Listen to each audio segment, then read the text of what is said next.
पुरुवंश का वर्णन। जन्मजय ने कहा, भगवान, मैं पुरुवंश के यशस्वी राजाओं की वंशावली सुनाना चाहता हूँ।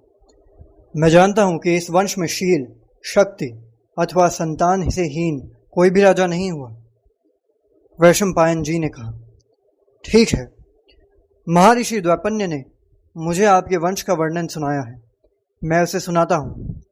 दक्ष से अदिति, अदिति से विवस्वान, विवस्वान से मनु, मनु से इला, इला से पुरुरवा, पुरुरवा से आयु, आयु से नहुष और नहुष से ययाति का जन्म हुआ था। ययाति की 2 पत्नियां थी, दिव्यानी और शर्मिष्ठा। दिव्यानी के 2 पुत्र थे, यदु और तुर्वसु। शर्मिष्ठा के 3 पुत्र हुए, द्रुहु, अनु और पुरु। यदु से यादव हुए और पुरु से पौरव। पुरु की पत्नी का नाम कौशल्या था, उससे जन्मजय का जन्म हुआ। उसने 3 अश्वमेध और 1 विश्वजीत यज्ञ किया था। जन्मजय की पत्नी थी अनंता, उससे प्राचीनवान हुआ।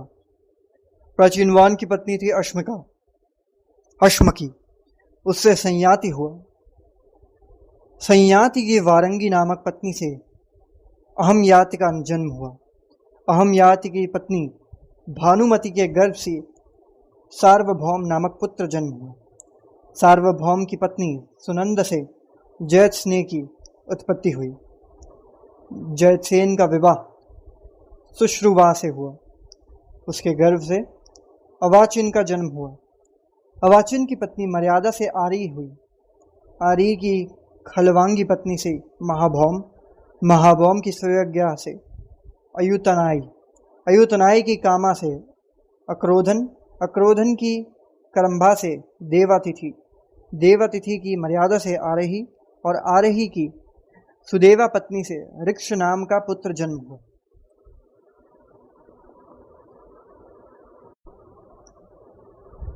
ऋक्ष की ज्वाला नाम की पत्नी से मतिनार का जन्म हुआ।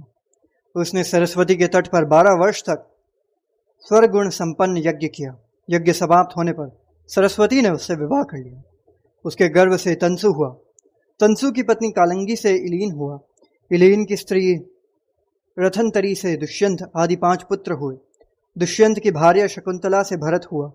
भरत की पत्नी सुनंदा से भूमन्यु, भूमन्यु की पत्नी विजया से सुहोत्र और सुहोत्र की सुवर्णा नामक पत्नी से हस्तिक का जन्म हुआ। उन्होंने ही हस्तिनापुर बसाया। हस्ती की पत्नी यशोधरा की गर्भ से विकुंठन और विकुंठन की सुदेवा से अजमीर, अजमीर की विभिन्न पत्नियों से 124 पुत्र हुए। सभी विभिन्न वंशों के प्रवर्तक हुए। उनमें भरतवंश के प्रवर्तक का नाम था संवरण। संवरण की पत्नी तप्ती के गर्भ से कुरु का जन्म हुआ। कुरु की पत्नी शुभांगी से विदुरत, विदुरत की संप्रिया से अनश्वा, अनश्वा की अमृता से परीक्षित, परीक्षित की सुयशसा से भीमसेन, भीमसेन की कुमारी से पतिश्रवा और पतिश्रवा के प्रतीप हुए। प्रतीप की पत्नी सुनंदा के गर्भ से 3 पुत्र हुए, देवापी, शांतनु और बहालिक। देवापी बचपन में ही तपस्या करने चले गए। शांतनु राजा हुए। वे जिस बूढ़े के अपने हाथ से छू देते वह फिर जवान और सुखी हो जाता, इसी से उनका नाम शांतनु पड़ा था। शांतनु का विवाह भागीरथी गंगा से हुआ था, जिससे देवव्रत का जन्म हुआ। वे जगत में भीष्म के नाम से प्रसिद्ध हैं। भीष्म ने अपने पिता की प्रसन्नता के लिए सत्यवती के साथ उनका विवाह कर दिया था। उसके गर्भ से विचित्रवीर्य और चित्रांगद 2 पुत्र हुए। चित्रांगद बचपन में ही गंधर्व के हाथों से युद्ध में मारा गया था। विचित्रवीर्य राजा हुआ। उसकी 2 स्त्रियां थीं, अंबिका और अंबालिका। वह संतान होने के पहले ही मर गया। उसकी माता सत्यवती ने सोचा कि अब तो दुष्यंत के वंश का अच्छेद हुआ। उसने व्यास का स्मरण किया और उनके आने पर कहा कि तुम्हारा भाई विचित्रवीर्य बिना संतान के ही मर गया है, तुम उसकी वंश रक्षा करो व्यास। व्यास जी ने माता की आज्ञा स्वीकार करके अंबिका से धृतराष्ट्र, अंबालिका से पांडु और उनकी दासी से विदुर को उत्पन्न किया। व्यास जी के वरदान से धृतराष्ट्र को 100 पुत्र हुए। उनमें 4 प्रधान थे, दुर्योधन, दुशासन, विकर्ण और चित्रसेन। पांडु की पत्नी कुंती से 3 पुत्र हुए, युधिष्ठिर, भीमसेन और अर्जुन। उनकी दूसरी पुत्री पत्नी माद्री से 2 पुत्र हुए, नकुल और सहदेव। द्रुपद राज की पुत्री द्रौपदी से 5 का विवाह हुआ। द्रौपदी के गर्भ से 5 पांडवों के क्रमश प्रतिविंध्य, सुतसोम, श्रुतकीर्ति, शातानिक और श्रुतकर्मा का जन्म हुआ। युधिष्ठिर की एक और पत्नी थी, उसका नाम था देविका। उसके गर्भ से योधेय हुआ। भीमसेन ने काशीराज की कन्या बलंधरा से स्वर्ग नामक पुत्र का उत्पन्न किया। सर्वघ, क्षमा कीजिएगा। अर्जुन ने भगवान श्री कृष्ण की बहन सुभद्रा से विवाह करके अभिमन्यु नाम का पुत्र उत्पन्न किया। वह बड़ा गुणवान और भगवान श्री कृष्ण चंद्र का प्रतिपात्र था। नकुल की पत्नी करेणुमति से निर्मित्र और सहदेव की पत्नी विजया के गर्भ से सुहोत्र का जन्म हुआ। भीमसेन के इनसे पहले हिडिंबा के गर्भ से घटोत्कच नाम का पुत्र पैदा हो चुका था। इस प्रकार पांडवों के 11 पुत्र हुए, परंतु वंश का विस्तार अभिमन्यु से ही हुआ। इनके अतिरिक्त अर्जुन के 2 पुत्र और थे, उलूपिसी इरावन और चित्रांगद से बब्रुवाहन। वे दोनों अपनी अपनी माता के साथ नाना के घर रहे और उन्हीं के उत्तराधिकारी हुए। अभिमन्यु का विवाह विराट कुमारी उत्तरोक साथ हुआ था। इसके गर्भ से एक मृत बालक का जन्म हुआ, जिसे भगवान श्री कृष्ण जीवित किया। उसकी मृत्यु अश्वत्थामा के अस्त्रों से हुई थी। कुरुवंश के परीक्षण होने पर उसका जन्म हुआ था, इसलिए वह परीक्षित के नाम से प्रसिद्ध हुआ। परीक्षित की पत्नी माद्रवती के पुत्र आप हैं। आपकी बहुष्टमा नाम की पत्नी से 2 पुत्र हुए हैं, शातानिक और शंकुकर्ण। शातानिक के भी एक पुत्र हो चुका है, अश्वमेधत। इस प्रकार मैंने आपके प्रश्नों के अनुसार कुरुवंश का वर्णन किया। राज ऋषि शांतनु का गंगा से विवाह और उनके पुत्र भीष्म का युवराज होना। वैशंपायन जी कहते हैं, जन्मजय, इक्ष्वाकु वंश में महाभीष नामक एक राजा थे। वे बड़े सत्यनिष्ठ एवं सच्चे वीर थे। उन्होंने बड़े बड़े अश्वमेध और राजसूय यज्ञ करके स्वर्ग प्राप्त किया। एक दिन बहुत से देवता और राजऋषि, जिनमें महाभीष भी थे, ब्रह्मा जी की सेवा में उपस्थित थे। उसी समय श्री गंगा जी भी वहां आई। वायु ने उनके श्वेत वस्त्रों को शरीर पर से कुछ खिसका दिया। तब वहां उपस्थित सभी लोगों ने अपनी आंखें नीची कर ली, परंतु राजश्री महाभीष उन्हें निशंक देखते रहे। तब ब्रह्मा जी ने कहा, महाभीष, अब तुम मृत्युलोक में जाओ। जिस गंगा को तुम देखते रहे हो वह तुम्हारा अप्रिय करेगी, और तुम जब उस पर क्रोध करोगे तब इस शाप से मुक्त हो जाओगे। महाभीष ने ब्रह्मा जी की आज्ञा शिरोधार्य कर यह निश्चय किया कि मैं पुरुवंशी राजा प्रतीप का पुत्र बनूं। गंगा जी जब वहां से लौटी तब रास्ते में वसुओं से उनकी भेंट हुई। वे भी वशिष्ठ के शाप से श्रीहीन हो रहे थे। उन्हें यह शाप हो चुका था कि तुम लोग मनुष्य योनि में जन्म लो। गंगा जी ने उनसे बातचीत करने के बाद यह स्वीकार कर लिया कि मैं तुम लोगों के अपने गर्भ में धारण करूंगी और तत्काल मनुष्य योनि से मुक्त कर दूंगी। उन 8 वसुओं ने भी अपने अपने अष्टमांश से एक पुत्र मृत्युलोक में छोड़ देने की प्रतिज्ञा की और यह भी कह दिया कि वह अपुत्र रहेगा। इधर पुरुवंश के राजा प्रतीप अपनी पत्नी के साथ गंगा द्वार पर तपस्या कर रहे थे। एक दिन भगवती गंगा मनोहर मूर्ति धारण करके उनके पास आई। बातचीत होने के बाद यह निश्चय हुआ कि वे राजा प्रतीप के भावी पुत्र की पत्नी बने। गंगा जी ने प्रतीप की बात स्वीकार कर ली और राजा प्रतीप ने अपनी पत्नी के सहित पुत्र प्राप्ति के लिए बड़ी तपस्या की। वृद्धावस्था में उनके यहाँ महाभीष ने पुत्र रूप में जन्म लिया। उस समय राजा प्रतीप शांत हो रहे थे अथवा उनका वंश शांत हो रहा था। ऐसी अवस्था में संतान होने के कारण उसका नाम शांतनु पड़ा। जब शांतनु जवान हुए तब पिता ने उनसे कहा कि तुम्हारे पास एक दिव्य स्त्री पुत्र की अभिलाषा से आवेगी। तुम उसकी कोई जांच पड़ताल मत करना, वह जो कुछ करे उससे कुछ कहना मत। ऐसा कहकर उन्होंने अपने पुत्र शांतनु को राजगद्दी पर बिठाया और स्वयं वन में चले गए। एक बार राजऋषि शांतनु शिकार खेलते खेलते गंगा तट पर जा पहुंचे। उन्होंने वहां एक परम सुंदरी स्त्री देखी। वह दूसरी लक्ष्मी के समान जान पड़ती थी। उसकी रूप संपत्ति देखकर शांतनु विस्मित हो गए। सारे शरीर में रोमांच हो गया।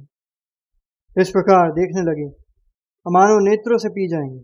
उस दिव्य स्त्री के मन में भी उनके प्रति प्रेम उमड़ आया। शांतनु ने उसका परिचय पूछते हुए याचना की कि तुम मुझे पति रूप में स्वीकार कर लो देवी। देवी ने कहा, राजन, मुझे आपकी रानी होना स्वीकार है। शर्त यह है कि मैं अच्छा बुरा जो कुछ करूं आप मुझे रोकेगा नहीं, कुछ कहिएगा भी मत। जब तक आप मेरी ये शर्त पूरी करेंगे तब तक मैं आपके पास रहूंगी। जिस दिन आप मुझे रोकेंगे या कड़ी बात कहेंगे उसी दिन मैं आपको छोड़कर चली जाऊंगी। राजा ने उसकी बात स्वीकार कर ली। गंगा देवी की बड़ी प्रसन्नता हुई। राजा ने भी कुछ पूछताछ नहीं की। राज ऋषि शांतनु गंगा जी के शील, सदाचार, रूप, सौंदर्य, उदारता आदि सद्गुण और सेवा से बहुत ही आनंदित हुए। वे गंगा देवी के साथ इस प्रकार आसक्त हो गए कि उन्हें बहुत से वर्ष बीत जाने के पता तक नहीं चला। अब तक गंगा जी के गर्भ से 7 पुत्र उत्पन्न हो चुके थे, परंतु जो ही पुत्र उत्पन्न होता तो ही गंगा जी, मैं तेरी प्रसन्नता का कार्य करती हूँ, ऐसा कहकर उसे गंगा धारा में डाल देती। राजा शांतनु को यह बात बहुत अप्रिय मालूम हुई, परंतु वे भय से कुछ बोलते ही नहीं कि कहीं यह मुझे छोड़कर ना चली जाए। 7 पुत्र को यही गति हुई। 8वां पुत्र होने पर भी वे हंस रही थी। राजा शांतनु को इससे बड़ा दुख हुआ और उनके मन में यह इच्छा हुई कि वह पुत्र मुझे मिल जाए। उन्होंने कहा, अरे दुष्ट, तू कौन है? किसकी पुत्री है? इन बच्चों को क्यों मार डालती है?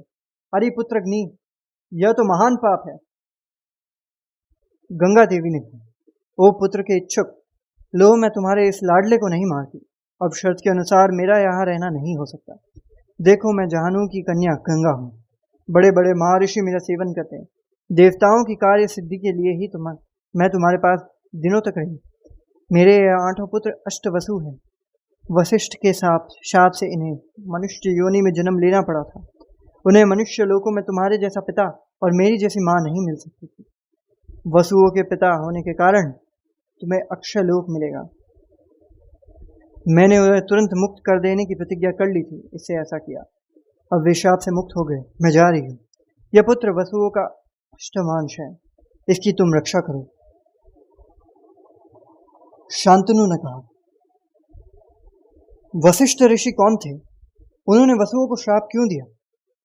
इस शिशु ने ऐसा कौन सा कर्म किया है जिससे यह मनुष्य लोक में रहेगा? वसुओं ने मनुष्य योनि में जन्म ही क्यों लिया? ये सब बात मुझे बताओ। गंगा देवी ने कहा, विश्व विख्यात वशिष्ठ मुनि वरुण के पुत्र है।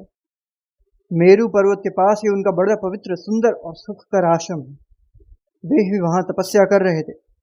कामधेनु की पुत्री नंदिनी उन्हें यज्ञ का भविष्य देने के लिए वहीं रहती है। एक बार पितृ आदि वसु अपनी पत्नियों के साथ उन वन में आए। एक वसु पत्नी की दृष्टि समस्त कामनाओं के पूर्ण करने वाली नंदिनी पर पड़ गई। उसने उसे अपने पति ग्यो नामक वसु को दिखाया। वसु ने कहा, प्रिय, यह सर्वोत्तम गौ वशिष्ठ मुनि की है। यदि कोई मनुष्य इसका दूध पी ले 10,000 वर्ष तक जीवित रहेगा।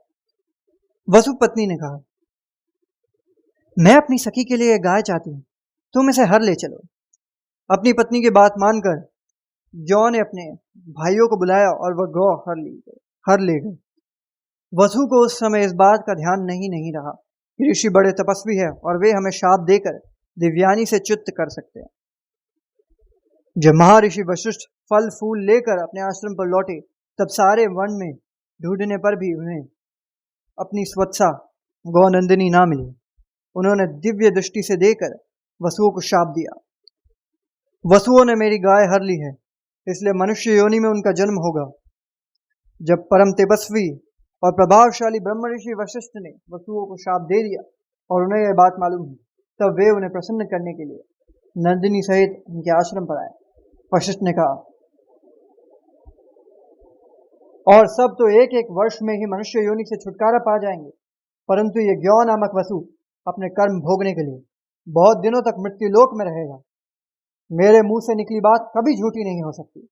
यह वसु भी मृत्यु लोक में संतान उत्पन्न नहीं करेगा, साथ ही अपने पिता की प्रसन्नता और भलाई के लिए स्त्री समागम का ही त्याग कर देगा। वशिष्ठ की बात सुनकर सबके सब मेरे पास आए और यह प्रार्थना की कि हमें जन्म लेते ही तुम अपने जल में फेंक देना। मैंने स्वीकार कर लिया और वैसा ही किया। यह अंतिम शिशु वही ग्यो नामक वसु है, यह चिरकाल तक मनुष्य लोक में रहेगा। यह कहकर गंगा जी उस कुमार के साथ ही अंतर्ध्यान हो गए। जन्मजय राजा शांतनु बड़े मेधावी, धर्मात्मा और सत्यनिष्ठ थे। बड़े बड़े देव ऋषि और राज ऋषि उनका सत्कार करते थे। इंद्रिय निग्रह, दान, क्षमा, ज्ञान, संकोच, धैर्य और तेज उनमें स्वाभाविक रूप से विद्यमान था। वे धर्मनीति तथा अर्थनीति में निपुण थे। वे केवल भरतवंश के ही नहीं, सारी प्रजा के एकमात्र रक्षक थे। उनका चरित्र देखकर सब लोगों ने यही निश्चय किया कि काम और अर्थ से बढ़कर धर्म ही है।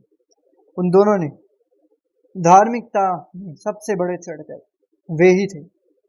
प्रजा का शोक, भय और बाधा मिट गई थी। सब सुख की नदी सोते और जागते। उनके तेजस्वी शासन से प्रभावित होकर दूसरे सामंत राजा भी यज्ञ दान में आदि में तत्पर रहते थे। वर्णाश्रम धर्म की उत्तरोत्तर विधि होने लगी। क्षत्रिय ब्राह्मणों की सेवा करते थे, वैश्य क्षत्रियों के अनुगामी करते थे और शूद्र ब्राह्मण क्षत्रिय तथा वैश्यों के बड़े प्रेम से रखते थे। उनकी राजधानी थी हस्तिनापुर। वहीं से वे सारी पृथ्वी के शासन करते थे। उनके राजत्व काल में पशु, शुकर, हरिण और पक्षियों तक को कोई नहीं मार सकता था। उनके राज्य में ब्राह्मणों की प्रधानता थी और वे स्वयं बड़ी विनय के साथ राग और द्वेष से रहित होकर प्रजा का पालन शासन करते थे।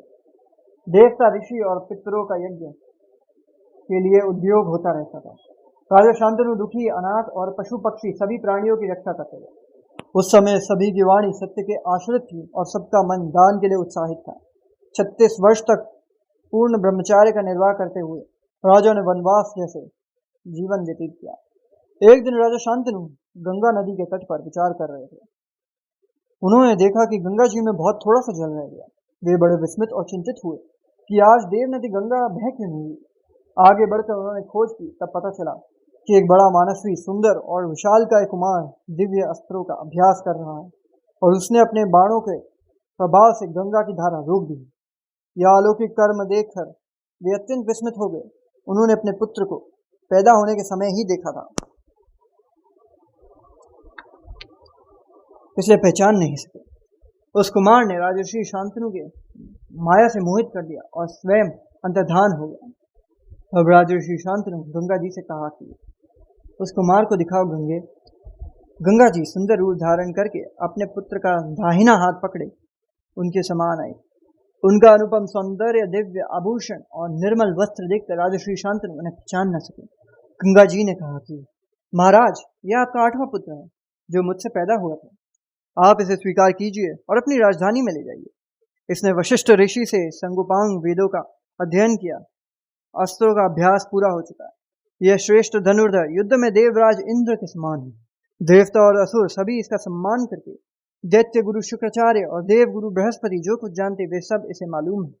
स्वयं भगवान परशुराम को जिन शस्त्रों का ज्ञान है उन्हें भी ये जानता है। आप इस धर्मार्थ निपुण धनुर्धर वीर को अपनी राजधानी में ले जाइए। मैं इसे सौंप रही हूँ आपको। राजर्षि शांतनु ने अपने पुत्र को राजधानी में लाकर बहुत सुखी हुए और शीघ्र ही उसे युवराज पद पर अभिषिक्त कर दिया। गंगानंदन देवव्रत ने अपनी शील और सदाचार से सारे देश को प्रसन्न कर लिया। इस प्रकार बड़े आनंद से 4 वर्ष और बीत गए। भीष्म की दुष्कर प्रतिज्ञा और शांतनु को सत्यवती की प्राप्ति। वैशंपायन जी कहते हैं, जन्मजय। एक दिन राजर्षि शांतनु यमुना नदी के तट पर वन में विचरण कर रहे थे। उन्हें बहुत ही उत्तम सुगंध मालूम हुई, परंतु यह मालूम नहीं होता था कि वह कहाँ से आ रही है। उन्होंने उसका पता लगाने की चेष्टा की। वहां के निषादों में उन्हें एक देवांगना के समान कन्या दिख पड़ी। राजा ने उससे पूछा, कल्याणी, तुम किसकी कन्या हो, कौन हो और किस उद्देश्य से यहाँ रह रही हो? कन्या ने कहा, मैं निषाद कन्या हूँ। पिता की आज्ञा से धर्मार्थ नाव चलाती हूँ। उसके सौंदर्य, माधुर्य और सगंध से मोहित होकर राजर्षि शांतनु ने उसे अपनी पत्नी बनाना चाहा और उसके पिता के पास जाकर उसके लिए याचना की। निषाद राज ने कहा, राजन, जब से यह दिव्य कन्या मुझे मिली है तभी से मैं इसके विवाह के लिए चिंतित हूँ, परंतु इसके संबंध में मेरे मन में एक इच्छा है। यदि आप इसे धर्म पत्नी बनाना चाहते हैं तो आप शपथ पूर्वक एक प्रतिज्ञा कीजिए, क्योंकि आप सत्यवादी हैं। आपके समान वर मुझे और कुछ नहीं मिलेगा, इसलिए मैं आपको आपकी प्रतिज्ञा कर लेने पर इसका विवाह आपसे करा दूंगा। शांतनु ने कहा, पहले तुम अपनी शर्त बताओ राजा। कोई देने योग्य वचन होगा तो दूंगा, नहीं तो कोई बंधन थोड़ी है। निषाद राज ने कहा, इसके गर्भ से जो पुत्र हो वही आपके बाद राज्य का अधिकारी हो और कोई नहीं। यद्यपि राजा शांतनु उस समय काम से अत्यंत पीड़ित थे, फिर भी उन्होंने उसकी शर्त स्वीकार नहीं की। वे कामवश अचेत से हो रहे थे और उसी कन्या का चिंतन करते हुए हस्तिनापुर आए। एक दिन देवव्रत ने अपने पिता को चिंतित देखा तो उनके पास आकर कहने लगा, पिताजी, पृथ्वी के सभी राजा आपके वशवर्ती हैं, आप सब प्रकार सुकुशल हैं, फिर आप दुखी होकर निरंतर क्या सोचते रहते हैं? आप इतने चिंतित है कि ना मुझसे मिलते हैं और ना घोड़े पर सवार होकर बाहर ही निकलते हैं। आपका चेहरा फीका और पीला पड़ गया है, आप दुबले हो गए हैं। कृपया करके अपना रोग बताइए, मैं उसका प्रतिकार करूंगा। शांतनु ने कहा, बेटा, सचमुच मैं चिंतित हूँ। हमारे इस महान कुल में एकमात्र तुम ही वंशधर हो, सो सर्वदा सशस्त्र रहकर वीरता के कार्यों में तत्पर रहते हो। जगत में निरंतर ही लोग मरते मिटते रहते हैं, यह देखकर मैं बहुत ही चिंतित रहता हूँ। भगवान ना करे ऐसा हो, परंतु यदि तुम पर विपत्ति आई तो हमारे वंश का ही नाश हो जाएगा। अवश्य ही अकेले तुम सैकड़ों पुत्रों से श्रेष्ठ हो और मेरे व्यर्थ में बहुत से विवाह भी नहीं करना चाहते, फिर भी वंश परंपरा की रक्षा के लिए तो चिंतित है ही। गंगानंदन देवव्रत ने अपनी अलौकिक मेधा से सब कुछ सोच विचार लिया और वृद्ध मंत्री से पूछकर ठीक ठीक कारण तथा निषाद राज की शर्त जान ली। अब देवव्रत ने बड़े बूढ़े क्षत्रियों को लेकर दास राज के निवास स्थान की और यात्रा की और वहां जाकर अपने पिता के लिए स्वयं ही कन्या मांगी। निषाद राज ने देवव्रत का बड़ा स्वागत सत्कार किया और भरी सभा में कहा, भरत वंश शिरोमणि राज ऋषि शांतनु के वंश रक्षा के लिए आप अकेले ही पर्याप्त है। फिर भी ऐसा वांछनीय संबंध टूट जाने पर स्वयं इंद्र को भी पश्चाताप करना पड़ेगा। यह कन्या जिन श्रेष्ठ राजा की पुत्री है, वे आप लोगों की बराबरी की है। उन्होंने मेरे पास बार बार संदेश भेजा है कि तुम मेरी पुत्री सत्यवती का विवाह राजऋषि शांतनु से कराना। मैंने इसके इच्छुक देवऋषि अस्तिक को सूखा जवाब दे दिया है, परंतु मैं पालन पोषण करने वाला होने के कारण एक प्रकार से इस कन्या का पिता ही हूं, इसलिए कह रहा हूं कि इस विवाह संबंध में एक ही दोष है, वह यह कि सत्यवती के पुत्र शत्रु बड़ा प्रबल होगा। राज, जिसके आप शत्रु हो जाएंगे वह चाहे गंधर्व हो या असुर जीवित नहीं रह सकता। यही सोचकर मैंने आपके पिता को यह कन्या नहीं दी। गंगानंदन देवव्रत ने निषाद राज की बात सुनकर क्षत्रियों के समाज में अपने पिता का मनोरथ पूर्ण होने के लिए प्रतिज्ञा की। निषाद राज, मैं शपथ पूर्वक ये सत्य प्रतिज्ञा करता हूं कि इसके गर्भ से जो पुत्र होगा वही हमारा राजा होगा। मेरी यह कठोर प्रतिज्ञा अभूतपूर्व है और आगे भी शायद ही कोई ऐसी प्रतिज्ञा करे। लेकिन निषाद राज अभी संतुष्ट नहीं थे, वे और कुछ चाहते थे। उसने कहा, युवराज, आपने सत्यवती के लिए जो प्रतिज्ञा की है वह आपके अनुरूप ही है। इसके संबंध में मुझे कोई संदेह भी नहीं। मेरे मन में एक संदेह अवश्य है कि शायद आपका पुत्र सत्यवती के पुत्र से राज्य छीन ले। देवव्रत ने निषाद राज का आशय समझकर क्षत्रियों की भरी सभा में कहा, क्षत्रियों, मैंने अपने पिता के लिए राज्य का परित्याग तो पहले ही कर दिया है, अब संतान के लिए आज निश्चय कर रहा हूं। निषाद राज, आज से मेरा ब्रह्मचर्य अखंड होगा। संतान न होने पर भी मुझे अक्षय लोक की प्राप्ति होगी। देवव्रत की यह कठोर प्रतिज्ञा सुनकर निषाद राज के शरीर में रोमांच हो गया। उसने कहा, मैं आपके पिता को कन्या देता हूं अपनी। उसी समय आकाश से देवता, ऋषि और अप्सराएं देवव्रत पर पुष्पों की वर्षा करने लगे और सब ने कहा, यह भीष्म है, इसका नाम भीष्म होना चाहिए।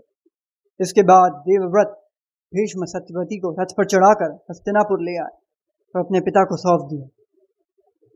देवव्रत की इस भीष्म प्रतिज्ञा प्रशंसा सब लोग इकट्ठे होकर और अलग अलग भी करने लगे। सब ने कहा, सचमुच ये भीष्म है। भीष्म का यह दुष्कर कार्य सुनकर राजा शांतनु बड़े प्रसन्न हुए। उन्होंने अपने पुत्र को वर दिया, मेरे निष्पाप पुत्र, जब तक तुम जीना चाहोगे तब तक मृत्यु तुम्हारा बाल भी बाका नहीं कर सकती। तुमसे अनुमति प्राप्त करके ही वह तुम पर अपना प्रभाव डाल सकेगी।